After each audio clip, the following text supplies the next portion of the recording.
Praise the Lord. मेरा मन धन्यवादित है फिर से एक बार परमेश्वर का वचन शॉर्टली बताने के लिए। जैसे कि पिछले हफ्ते में हमने फादर्स डे सेलिब्रेट किया था, तो मैं बहुत रील्स देख रहा था फेसबुक पर, इंस्टाग्राम पर और यूट्यूब पर भी। और बहुत से ऐसे अ, लोग हैं जिन्होंने फादर्स डे के टाइम पर कुछ पास्टर्स, अपोस्टल्स और जो परमेश्वर के सेवक हैं, उनके बारे में कहा कि this is my spiritual father, ये मेरे आत्मिक पिता है।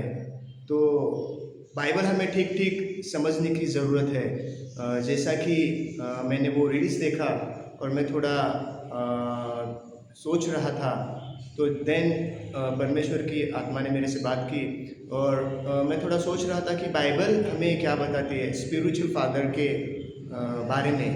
तो जैसा कि हम देखते हैं मैथ्यू चैप्टर 23 वर्स 7, 8 एंड 9 में, जब यहूदी लोगों के साथ परमेश्वर का डिस्कशन चालू था, तो उसमें बहुत से यहूदी लोग आए और परमेश्वर से कहने लगे कि हमारा पिता तो अब्राहम है, हमारा पिता तो अब्राहम है, हम उसी को मानते हैं और उसी की रीति से हम चलते हैं। तो प्रभु यीशु ने उनको खूब बहुत ही अच्छे तरीके से जवाब दिया और परमेश्वर ने कहा, प्रभु यीशु ने उनसे कहा कि तुम ये संसार में चलते वक्त किसी को भी अपना गुरु टीचर तुम मत कहना, क्योंकि तुम्हारा जो टीचर है वो आसमान में है, वो स्वर्ग में है।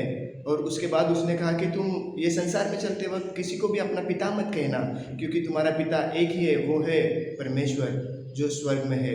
और तुम किसी को स्वामी भी मत खुद को स्वामी भी मत कहना, क्योंकि तुम्हारा स्वामी एक ही है और वो स्वर्ग में है।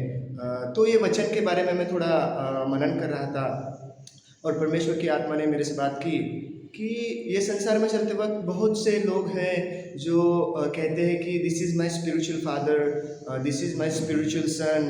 लेकिन बाइबल हमें साफ रीति से कहती है कि हमारा जो स्वर्गीय पिता है, जो हमारा स्पिरिचुअल फादर है, वो कोई इंसान तो नहीं हो सकता। वो हमारा स्पिरिचुअल फादर सिर्फ परमेश्वर ही है। क्योंकि हम देखते हैं कि जब परमेश्वर ने इंसान की रचना की, तो जब तक उसके अंदर आत्मा नहीं थी तो वो निर्जीव था। जब परमेश्वर की आत्मा उसमें डाली गई, तब वो बाइबल हमें बताते हैं कि वह जीवित जीवधारी, मराठी में कहते हैं कि वो जीवधारी हो गया, मतलब देहधारी हो गया। तो हमें आत्मा परमेश्वर की ओर से मिला है इंसान को। तो आत्मा देने वाला कौन है? परमेश्वर है। अगर परमेश्वर आत्मा देने वाला है तो वो ही हमारा आत्मिक पिता हो सकता है, ना कि कोई इंसान।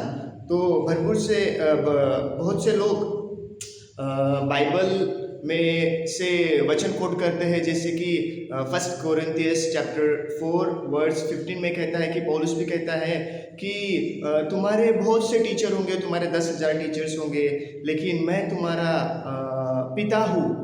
तो ये वचन को लेके वो कोट करते हैं कि पौल तो कहता है कि मैं तुम्हारा पिता हूँ, लेकिन अगर हम वचन को ठीक ठीक रीति से पढ़ेंगे तो हमें समझ में आएगा कि पौल ने कभी भी ऐसा नहीं कहा कि मैं तुम्हारा आत्मिक पिता हूँ। पौल कहता है कि हाँ, तुम्हें सिखाने वाले 10,000 होंगे, लेकिन मैं तुम्हारा पिता हूँ, ऐसा उसने कहा है। नॉट उसने कहा कि मैं तुम्हारा आत्मिक पिता हूँ। तो जब मैं ये फादर्स डे के दिन पर मैंने बहुत से रील्स देखे, तो मैं सोच रहा था कि क्यों लोग ऐसा कहते हैं कि this is my spiritual father, this is my spiritual sons. क्योंकि बाइबल अगर हम पढ़ेंगे तो हमें पता चलता है कि हमें हमारे जीवन में महिमा सिर्फ परमेश्वर को देनी चाहिए, ना कि किसी इंसान को। हालांकि वो पास्टर है, हालांकि वो अपोस्टल है, हालांकि वो प्रभु के दास है, लेकिन बाइबल हमें बताती है कि वो सिर्फ दास ही है। वो हमारे आत्मिक पिता कभी नहीं बन सकते, क्योंकि हमारा आत्मिक पिता सिर्फ एक है और वो परमेश्वर है और वो स्वर्ग में है। तो थोड़ा हम अगर बाइबल ठीक ठीक रीति से पढ़ेंगे, समझेंगे, तो हमको भी पता चलेगा कि हमारा आत्मिक पिता सिर्फ एक ही है और वो है परमेश्वर। तो ये वचन के द्वारा परमेश्वर ने मेरे से बात की। सो जस्ट मैं आपके साथ ये वचन शेयर कर रहा था। Thank you. May God bless you. Have a nice day. Amen.